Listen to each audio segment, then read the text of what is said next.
48 Hours producer Murray Weiss worked on this report and is here to give us a preview of the special that's airing tonight. But you didn't just work on this report. You were reporting in New York in the 70s when this was happening. You were reporting as the crime was unfolding. New York in the 70s was a tough place. There's no way for people to understand what New York was like back then. First of all, it was crime-ridden in general. It was in disrepair. People were terrified in general to walk streets, ride subways. It didn't work.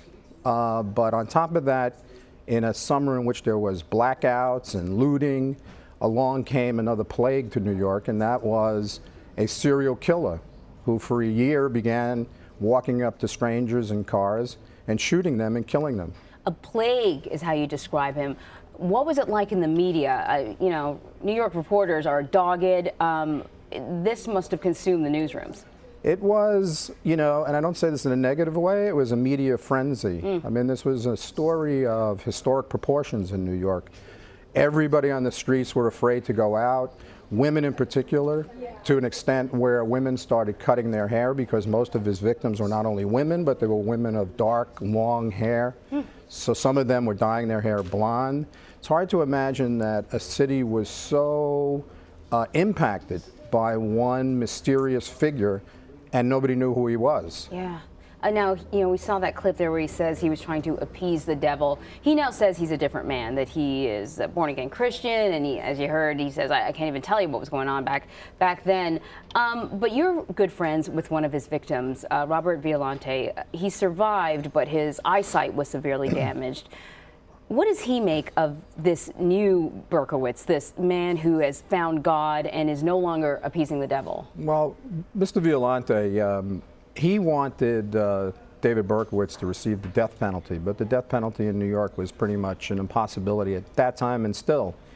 And he still wishes that he had the death penalty. He was out on a first date with a very attractive, bubbly, young, blonde woman, and she was killed. They thought she was going to live and he was going to die, and he was left virtually blind from the incident. But he doesn't say it in a vengeful way, and he respects greatly that Berkowitz, while in prison, has basically found a way to kind of live with what he did and is trying to do good deeds for the rest of his life, albeit in a very confined space. So does he still think the death penalty would have been more appropriate for him? He says he hasn't changed his mind about that. Wow. You know, you also said that you not only knew Violante, but because you were in the media, you also knew the detectives that were working on this case. And if it consumed the media, it must have consumed detectives. They must have wanted to figure out who this guy is. A whole year he's running around New York. I can't tell you the frustration that the New York City police had at that time. I mean, they were like prize fighters wearing blindfolds, punching in the night. They didn't know where the guy was going to strike. Yeah, that's exactly what it was like. And back in those days, unlike today, there aren't surveillance cameras on every corner. There isn't DNA material. Fingerprinting, which was the best thing they had, even that was impossible to run through databases quickly. And they did have a fingerprint from a letter he left. But basically, they put out 2,000 cops, and the leaders of the case, they didn't go home for months. And they tried some very innovative things at their time, like if there was a shooting, they tried to shut down bridges, even though they had no idea where he'd be going. Wow. But, you know, in those days, the kind of tools that they had, they don't have today. Are you surprised so many years later he is of such interest to so many people still? Well, serial killers are always of interest to people, but this specific case was probably the one that terrorized this city like no other.